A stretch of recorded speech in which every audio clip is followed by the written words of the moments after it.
Clean the part using an approved plastic cleaner and a clean towel. Be sure to clean all dirt and contaminants from the outside and inside of the part before starting repairs. Create a repair plan. Use a paint marker to map out the repair. Highlight areas where you will need to apply heat or trim stretch plastic for proper alignment. Align the split. To do this, you may need to trim stretch plastic or apply heat. If the plastic is stretched, it will not allow the split to fit together properly.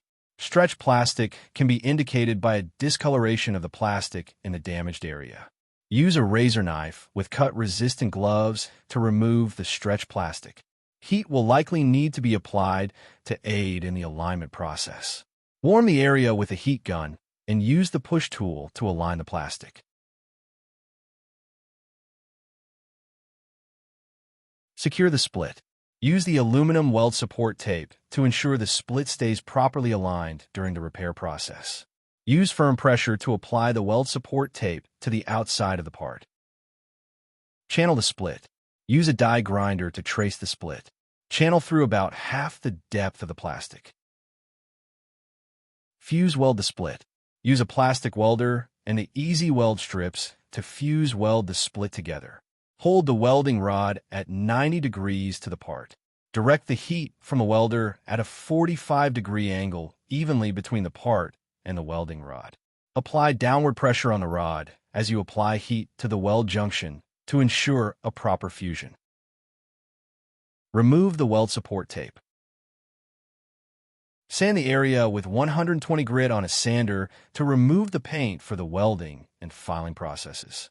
Any paint left in the weld area will create a barrier between the base plastic and the welding strip, preventing proper weld fusion. Use a paint marker to highlight any remaining highs or lows. Any paint remaining after sanding will indicate a low spot. Use this along with your hand to detect all remaining highs and lows and address them with a bumper push tool and heat if necessary. Highlight the split with a paint marker, then use a die grinder to trace the split. Channel through about half the depth of the plastic. Apply weld support tape to the inside of the weld, then fuse weld the split. Use a plastic welder and the easy weld strips to fuse weld the split together. Hold the welding rod at 90 degrees to the part. Direct the heat from the welder at a 45-degree angle evenly between the part and the welding rod. Apply downward pressure on the rod as you apply heat to the weld junction to ensure a proper fusion. Knock down the bulk of the weld with a disc grinder to prepare for filing. Use the file to level the repair area.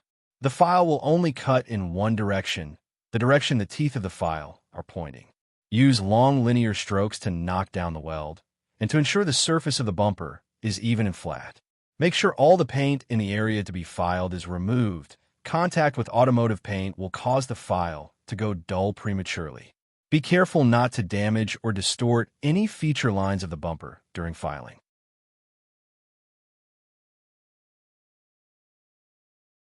Sand out all of the file marks with 120 grit on a sander. Be careful not to damage or distort any of the style lines during the sanding process. Sand out all of the 120 grit marks with 180 grit on a sander. As you progress in sandpaper grit, the sanded area of the repair will become larger with each step in sandpaper grit.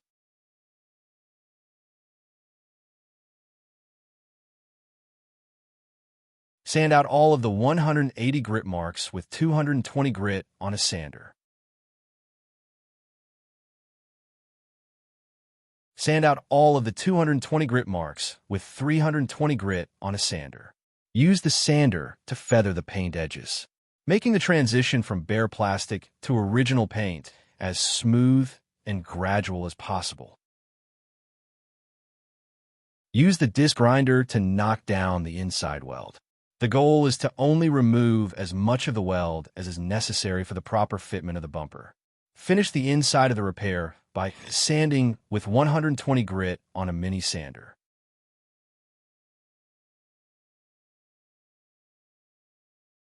Inspect the repair for quality.